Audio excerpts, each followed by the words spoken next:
Hello friends, welcome back to Judy's Cooking Diary. இன்னைக்கு நம்ம சேனல்ல மீல் மேக்கர் கிரேவி நான்வெஜ் ஸ்டைல்ல எப்படி செய்யறதுன்னு செஞ்சு காமிச்சிருக்கேன். ரொம்ப சிம்பிள் அண்ட் குயிக்கா நல்லா டேஸ்டியான ஒரு கிரேவி எப்படி செய்யறதுன்னு பார்க்கலாம். வாங்க வீடியோக்குள்ள போலாம். இந்த கிரேவி செய்யறதுக்கு ஃபர்ஸ்ட் ஸ்டெப் நம்ம சோயா சங்க்ஸை வேக வச்சு எடுத்துக்கணும். பாத்திரத்துல கொஞ்சமா தண்ணி நிரப்பிட்டு உப்பு போட்டு நல்லா கொதிச்சதுக்கு அப்புறம் 1 கப் அளவுக்கு சோயா சங்க்ஸ் சேர்த்துட்டு நல்லா கொதிக்க விடுங்க. சின்ன சைஸ் சோயா சங்க்ஸா இருந்துச்சுன்னா 5 நிமிஷத்துல வெந்துடும். இது கொஞ்சம் பெரிய சைஸ்ல இருக்கிறதுனால 10 நிமிஷம் வரைக்கும் ஆகும். 10 நிமிஷத்துக்கு கழிச்சு இந்த தண்ணியை ஃபுல்லா வடிச்சிட்டு இதுக்கு மேல ஒரு பச்சை தண்ணி ஊத்தி ஒரு 5 நிமிஷம் அப்படியே ஊறட்டும். அதுக்கப்புறம் சூடு நல்லா ஆறுனதுக்கு அப்புறம் தண்ணியை ஃபுல்லா புழிஞ்சிட்டு எடுத்து வச்சுக்கோங்க. இப்போ இந்த கிரேவி செய்யறதுக்கு பேஸ் மசாலா ரெடி பண்ணிக்கலாம். கிரேவிலாம் செய்யறதுக்கு ஒரு இரும்பு பேன் இல்லை கடாய் எடுத்துக்கிட்டிங்கன்னா ரொம்பவே நல்லா இருக்கும். கொஞ்சமா எண்ணெய் சேர்த்துட்டு பட்டை சோம்பு போட்டு தாளிச்சுக்கோங்க. நல்லா பொரிஞ்சு வந்ததுக்கு அப்புறம் வெங்காயம் சேர்த்துக்கலாம். ஒரு பெரிய வெங்காயத்தை ரஃபா சாப் பண்ணி சேர்த்துக்கோங்க.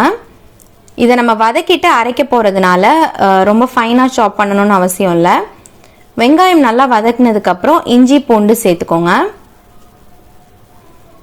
ரெடியா நீங்க இஞ்சி பூண்டு பேஸ்ட் வீட்டில் வச்சிருந்தீங்கன்னா இதுல இஞ்சி பூண்டு சேர்க்க வேண்டாம், நம்ம கிரேவி செய்யறப்ப சேர்த்துக்கலாம். பட் இந்த மாதிரி நம்ம ஃப்ரெஷ்ஷா வதக்கிட்டு அரைக்கிறப்ப இன்னும் நல்லா டேஸ்ட் நல்லா இருக்கும்.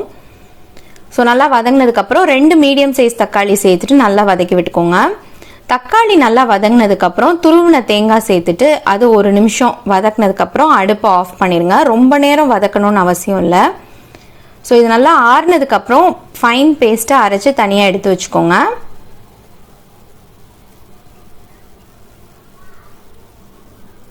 கிரேவில தேங்காய் சேர்க்காம கூட செய்யலாம், பட் நல்லா திக்னஸ் கிடைக்கும் நமக்கு தேங்காய் சேர்த்து செய்யறப்ப.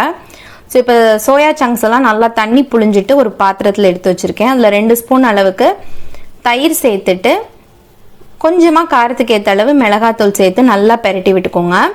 நம்ம உப்பு போட்டு தான் வேக வச்சிருக்கோம், ஸோ அதனால உப்பு சேர்க்கணும்னு அவசியம் இல்லை. இது நீங்கள் அந்த பேஸ் கிரேவி செய்கிறதுக்கு முன்னாடியே நீங்கள் மேரினேட் பண்ணி ரெடி பண்ணி வச்சிட்டிங்கன்னா கொஞ்சம் அந்த உப்பு காரம் புளிப்புலாம் சார்ந்து ரெடியாக இருக்கும். இப்போ நம்ம கிரேவி செய்ய ஸ்டார்ட் பண்ணிடலாம். இப்போ அதே பேனில் கொஞ்சமாக எண்ணெய் சேர்த்துட்டு ஒரு பெரிய வெங்காயத்தை பொடி பொடியாக கட் பண்ணி சேர்த்துக்கோங்க. வெங்காயம் நல்லா வதங்கினதுக்கப்புறம் உங்களுக்கு பச்சை மிளகாய் காரம் பிடிக்கும்னா ஒரு பச்சை மிளகாயை கீறி சேர்த்துக்கோங்க.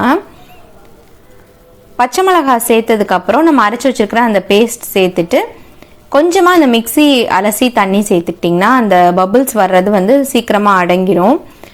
ரொம்ப நேரம் வதக்கணும்னு அவசியம் இல்லை, ஏன்னா நம்ம வதக்கிட்டு தான் அரைச்சிருக்கோம். ஸோ பச்சை வாசனை எதுவுமே இருக்காது. ஜஸ்ட் 1 நிமிஷம் அந்த அடுப்பில் வச்சு கொதிச்சதுக்கு அப்புறம் மசாலா தூள்லாம் சேர்த்துக்கலாம். மிளகாத்தூள், மல்லித்தூள், மஞ்சத்தூள், சீரகத்தூள், கரம் மசாலா, காஷ்மீரி சில்லி பவுடர் சேர்த்துக்கோங்க.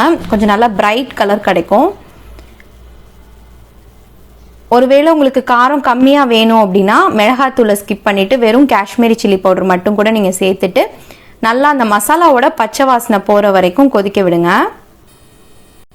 மசாலாவோட அந்த பச்சை வாசனை போற வரைக்கும் லைட்டா கொதிக்க விடுங்க. உப்பு கரெக்டா இருக்கான்னு செக் பண்ணிட்டு தேவைப்பட்டா உப்பு சேர்த்துக்கோங்க. நல்லா ஒரு பிரைட் ஆரஞ்சு கலர்ல வந்திருக்கு பாத்தீங்களா? இப்போ இந்த ஸ்டேஜ்ல நம்ம மேரினேட் பண்ணிருக்கிற அந்த சோயா சங்க்ஸ் இதுல சேர்த்துக்கலாம். ஏற்கனவே இதுல மிளகாத்தூள் தயிர்லாம் சேர்த்துருக்கிறதுனால காரத்தை பார்த்துட்டு பேலன்ஸ் பண்ணி சேர்த்துக்கோங்க. தயிர் சேர்த்துருக்கிறதுனால ஒரு லைட் புளிப்பு டேஸ்ட் கிடைக்கும், அதுவும் ரொம்ப நல்லா இருக்கும். இன்னொரு ஐடியா பார்த்தீங்கன்னா நம்ம மேரினேட் பண்ணதுக்கப்புறம் கொஞ்சமாக எண்ணெய் ஊற்றி ஃப்ரை பண்ணிவிட்டு அதுக்கப்புறம் இதில் சேர்த்திங்கன்னா இன்னும் கொஞ்சம் டிஃப்ரெண்ட் டேஸ்ட் கிடைக்கும். இப்போ இதை சேர்த்து நல்லா பெரட்டினதுக்கப்புறம் கிரேவி பத்தாத மாதிரி இருக்குது. ஸோ கொஞ்சமாக தண்ணி சேர்த்து லைட்டாக கொதிக்க விடுங்க. தண்ணி சேர்த்துட்டு மூடி போட்டு 10 நிமிஷம் சிம்ல வச்சு இறக்குனீங்கன்னா ரொம்பவே சூப்பரான நான்வெஜ் ஸ்டைல் சோயா சங்க்ஸ் கறி நமக்கு ரெடி ஆயிரும். இந்த லாக்டவுன் டைம்ல மட்டன் வாங்க முடியாத சிச்சுவேஷன்ல இருக்கிறப்ப இந்த மாதிரி சோயா சங்க்ஸ் கிரேவி செஞ்சு சாப்பிட்டு பாருங்க, ரொம்பவே சாட்டிஸ்ஃபைங்கா இருக்கும். இது புலாவ், ஜீரா ரைஸ், ரொட்டி, தோசை, சாதத்துல கூட போட்டு சாப்பிடலாம், ரொம்பவே நல்லா இருக்கும். கண்டிப்பா இந்த ரெசிபியை ட்ரை பண்ணி பாருங்க. ஃபைனலாக கொஞ்சமாக கொத்தமல்லி இலை தூவி இறக்கிற வேண்டியதான். என்கிட்ட இல்லாததுனால கருவேப்பிலை தூவிக்கிறேன். அதுக்கு பதிலாக நீங்கள் கசூரி மேத்தி கூட கொஞ்சமாக க்ரஷ் பண்ணி சேர்த்திங்கன்னா ஹோட்டலில் சாப்பிட்ற மாதிரி ஃபீல் கிடைக்கும். புளிப்பு கரெக்டாக இருக்கான்னு செக் பண்ணி பார்த்துக்கோங்க. எனக்கு கரெக்டாக இருந்துச்சு. ஒரு வேளை கம்மியாக இருந்துச்சுன்னா கொஞ்சமாக லெமன் ஜூஸ் சேர்த்துக்கோங்க.